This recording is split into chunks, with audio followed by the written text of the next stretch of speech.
Movie की starting में हम गोसिया को देखते हैं। वो शहर से दूर एक छोटी सी गांव में रहती है। गोसिया बहुत ही ज्यादा सुंदर होती है। गोसिया अभी अभी जवानी की उम्र को पहुंची थी और उसका कोई भी दोस्त नहीं होता है, इसीलिए उसे शारीरिक सुख के बारे में कुछ भी मालूम नहीं था। उसे यह भी मालूम नहीं था कि गुफा में उंगली करके मजे भी किए जा सकते हैं। इसके बाद हम गोसिया की माँ को देखते हैं। फैमिली में बस ये दोनों ही होते हैं। अगली सुबह उठकर गोसिया तबेले में जाती है। इसके बाद वह उन गायों को चराने जंगल की ओर ले जाती है। जंगल में गायों को चरने के लिए छोड़कर गोसिया वहीं बैठकर कुत्ते के साथ टाइम पास करने लगती है। इसके बाद वह अपने सारे कपड़े उतारकर पास के ही एक झील में नहाने लगती है। लेकिन अचानक उसे यह एहसास होता है जैसे कोई छुपकर उसे देख रहा हो। इधर उधर देखने पे जब उसे कोई भी नहीं मिलता तो वो सोचती है शायद ये उसका वहम होगा।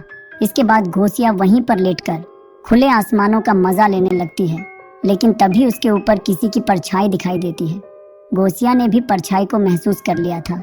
इसी एहसास के कारण वो रात में ठीक से सो भी नहीं पाती।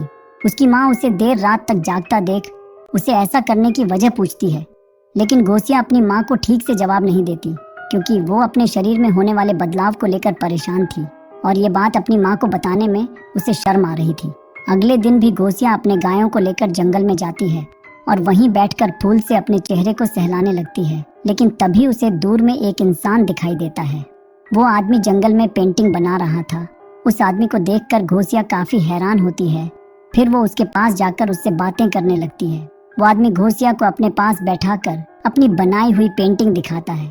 उन पेंटिंग को देखकर गोसिया और भी हैरान हो जाती है क्योंकि यह पेंटिंग गोसिया की ही थी और इन सारी पेंटिंग में गोसिया के बदन में एक भी कपड़ा नहीं था। अपनी नंगी तस्वीर देखकर गोसिया वहीं पर बेहोश हो जाती है। वो आदमी पानी पिलाकर गोसिया को होश में लाता है।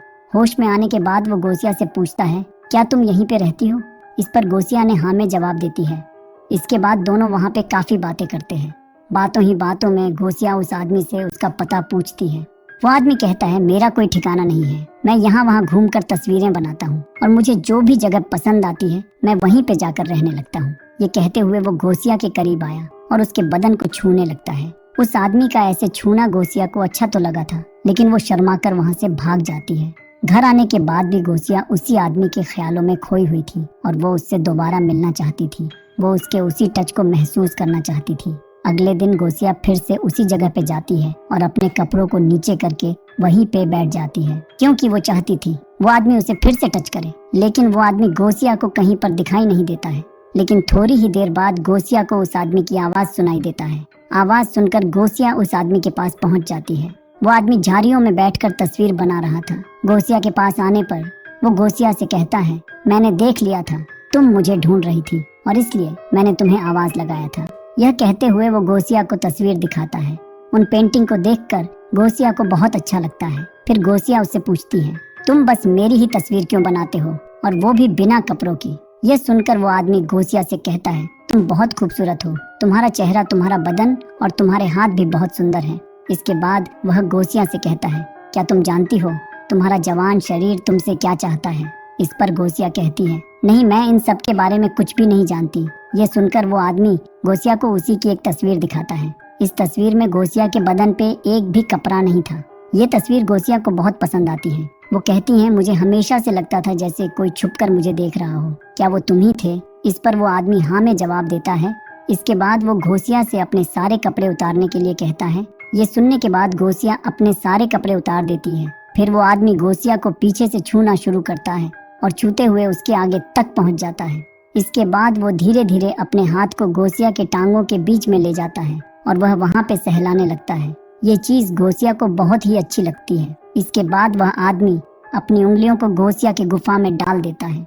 क्योंकि यह सब कुछ गोसिया के लिए पहली बार था, इसलिए वह अपने आप को कंट्रोल नहीं कर पाती है और देखते ही देखते दोनों वहीं पर शुरू हो जाते हैं। इस आदमी से मिलकर गोसिया बहुत खुश थी। उसकी जिंदगी मानो बदल सी गई थी। उसकी रात में होने वाली बेचैनी भी अब खत्म हो गई थी।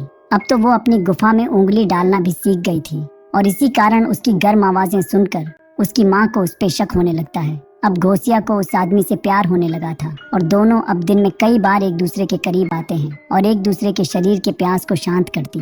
सोते जागते गोसिया बस उसी के ख्यालों में डूबी रहती। प्यार करने के साथ साथ वो गोसिया को दुनिया के तौर तरीके भी सिखाने लगता है। जैसे दूसरों के साथ कैसे बातें करना चाहिए, कैसे बैठकर खाना चाहिए और भी बहुत कुछ। वो आदमी घोसिया के लिए नए नए कपड़े भी लेकर आता है और वो कपड़े घोसिया को बहुत पसंद आता। एक दिन जब दोनों पैर के नीचे बैठकर बातें कर रहे थे तब वो आदमी घोसिया से कहता है, मैंने तुम्हें सब कुछ सिखा दिया और अगर आगे तुम्हें कुछ भी जानना हो तो तुम इस किताब को पढ़ लेना। ये एक गंदी किताब थी जिसे पढ़कर किसी की भी जिस्मानी भूख जग जाए। घोसिया कहती है, मुझे पढ़ना नहीं आता। वो आदमी कहता है, इसमें तस्वीरों के जरिए सारी बातें बताई गई हैं। तुम इसे देखते ही अपने आप सारी चीजें समझ जाओगी। बातें करने के बाद दोनों प्यार करने लगते हैं, लेकिन दूर से कुछ बच्चे उन्हें देख लेते हैं। बच्चों को देखकर घोसिया घबरा जाती है, लेकिन वो आदमी घोसिया को उन पर ध्यान न देने के लिए कहता है। इसके बाद घोसिया वो किताब लेकर घर आ जाती है और घर आकर उसमें बनी तस्वीरों को देखने लगती है। इसी बीच उसे अपनी माँ की आवाज सुनाई देती है और वो किताब को छुपा लेती है, लेकिन घोसिया की माँ यह समझ जाती है वो उनसे कुछ छुपा रही है। माँ के पूछने पर घोसिया कहती है, ये किताब मुझे जंगल में पड़ी हुई मिली थी। इस पर उसकी माँ उसे डांटते हुए कहती है, झूठ मत बोलो, मुझे पता है तुम वहाँ रोज किसी आदमी से मिलती हो। घोसिया अपनी माँ की बातों का इनकार कर देती है, लेकिन उसकी माँ उसे डांटते हुए कहती है, अगर तुम पेट से हो गई तो मैं तुम्हें नहीं छोड़ूंगी। मैं तुम्हें ये सब करने के लिए जंगल में नहीं भेजती हूँ। ये सुनकर घोसिया को बहुत गुस्सा आता है, लेकिन वो अपनी माँ से बहस करना नहीं चाहती है। इसके बाद उसकी माँ उससे कहती है, ये संडे हम चर्च में जाएंगे और वहाँ तुम फादर के सामने सारी बातें कॉन्फ्रेंस कर लेना। फिर संडे को दोनों चर्च में पहुँच जाते हैं। यहाँ पे घोसिया फादर को सारी बातें बता देती हैं। वो कहती हैं, मैं जानती हूँ मुझे वो सब नहीं करना चाहिए था, लेकिन फिर भी मैं अपने आप को नहीं रोक पाई। मैंने कई बार उसके साथ अपने जिस्म की प्यास मिटाई। घोसिया की बातें सुनकर फादर उसकी माँ से कहता है, अभी घोसिया बच्ची है, वो नई नई जवान हुई है। इस उम्र में लोग अक्सर ऐसी गलतियाँ कर लेते हैं, लेकिन तुम एक बार घोसिया को लेकर डॉक्टर के पास जाओ। ये देखो कहीं वो माँ तो नहीं बनने वाली है।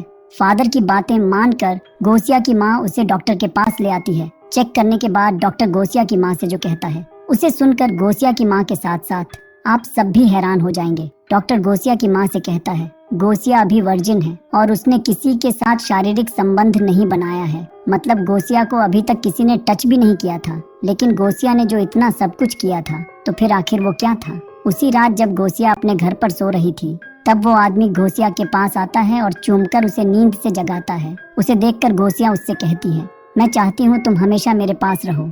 ये सुनकर वो आदमी कहता है, मैं यही हूँ, मैं तुम्हें छोड़कर कहीं नहीं जा रहा। और यह कहते हुए वो आदमी गायब हो जाता है। दरअसल उस अनजान आदमी जैसा कुछ भी नहीं था। ये सब तो घोसिया की कल्पना था। हमने जो कुछ भी अब तक देखा वो सब कुछ घोसिया के दिमाग का खेल था। घोसिया नई नई जवान हुई थी और इस कारण उसके बदन में भूख जाग रही थी और अकेली होने की वजह से वो इस तरह की कल्पनाएं करने लगी। और इसी के साथ ये मूवी यहीं पे खत्म हो जाती है।